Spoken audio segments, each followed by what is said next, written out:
Et ça se passe pas mal non plus pour le rappeur activiste et réalisateur que vous allez découvrir maintenant.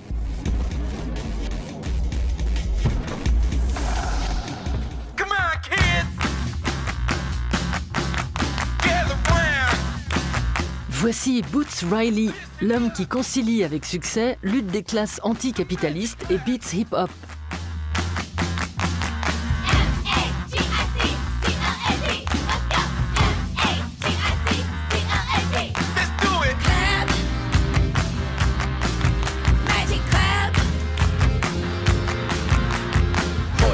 From the squeal of the bus breaks, hands in the air, try to feel for an escape, flash in my eyes like candid snaps. When we slap back, it's a magic clap. Sa théorie, il l'explique volontiers à la présentatrice de Fox News.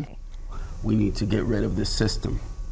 How exploitation is the primary contradiction in capitalism. Agitateur et musicien, Boots Riley est depuis peu également cinéaste. Nous le rencontrons à Oakland, en Californie, sa ville natale. C'est ici qu'il a grandi et que se déroule son premier long métrage, Sorry to Bother You.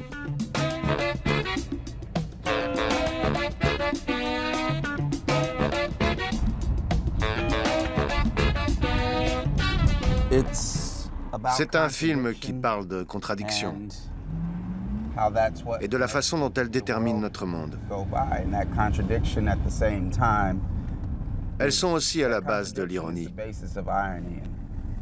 Et l'ironie est quelque chose qui peut être à la fois tragique et comique. Là, c'est la maison de Cassius.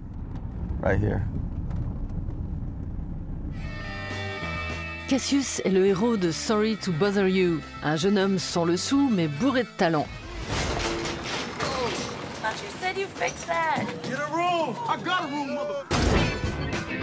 Il se fait embaucher dans un centre d'appel et ses débuts sont difficiles.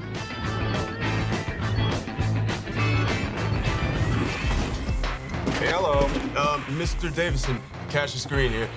Hey, young blood, let me give you a tip. Use your white voice. Man, I ain't got no white voice. Oh, come on, you know what I mean. You have a white voice in there, you can use it. People say I talk with a white voice anyway, so why ain't it helping me out? Well, you don't talk white enough. I'm not talking about Will Smith's wife. I'm talking about the real deal, like this young blood. Hey, Mr. Kramer, this is Langston from Regal View. I didn't catch you at the wrong time, did I? As always, we'll be getting that out to you right away.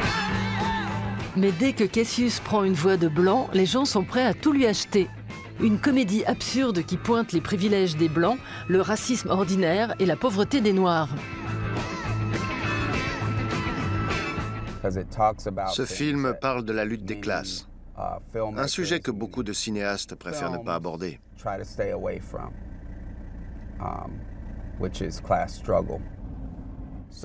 C'est au niveau de ce feu de circulation que la toute première manifestation des Black Panthers a eu lieu. Avant, c'était un quartier noir, et plein d'enfants se faisaient tuer en traversant la rue. Alors les Black Panthers ont organisé une grande marche. C'est comme ça que le mouvement est né. La ville d'Oakland est bordée par Berkeley. D'un côté, le berceau des Black Panthers, de l'autre, le repère chic de la haute société blanche. C'est là qu'on a tourné les scènes dans la villa de Steve Lift. Dans Sorry to Bother You, Steve Lift est une crapule richissime qui attire Cassius dans son univers. You are awesome. I've never seen anyone go through the ranks at Regal View like you did. Le capitalisme nous change. On n'y peut rien. On est né dedans, on vit dedans. Il essaie de faire de nous des monstres toujours plus efficaces. Mais on peut utiliser cette expérience et la retourner contre lui. Comme en 2011 avec le mouvement Occupy Oakland, au cours duquel Boots Riley a appelé à la grève générale.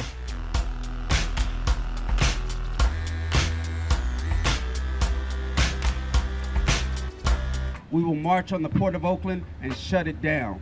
We will converge at 5 p.m. at 14th and Broadway and march to the port to shut it down before the 7 p.m. night shift. Aujourd'hui, c'est avec le même esprit révolutionnaire que Boots Riley occupe Hollywood. On murmure qu'il pourrait être nommé pour l'Oscar du meilleur scénario original. Je viens de voir votre film. Merci. Il est génial. Merci. Merci, c'est cool.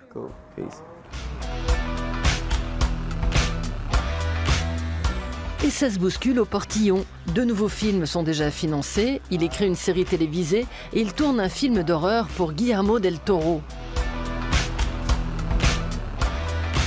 J'ai vu votre film, il est super. Ah oui?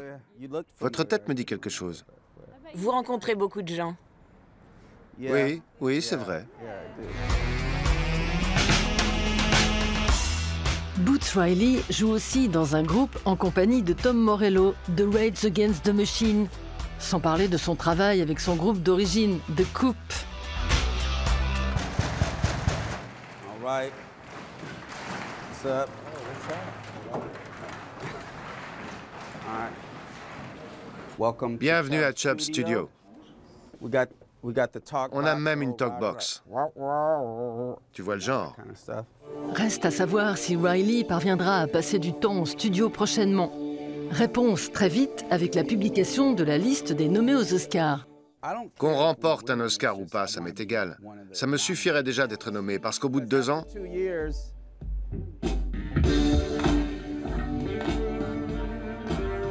Au bout de 2 ans, plus personne ne se souvient si on a été nommé ou si on a gagné.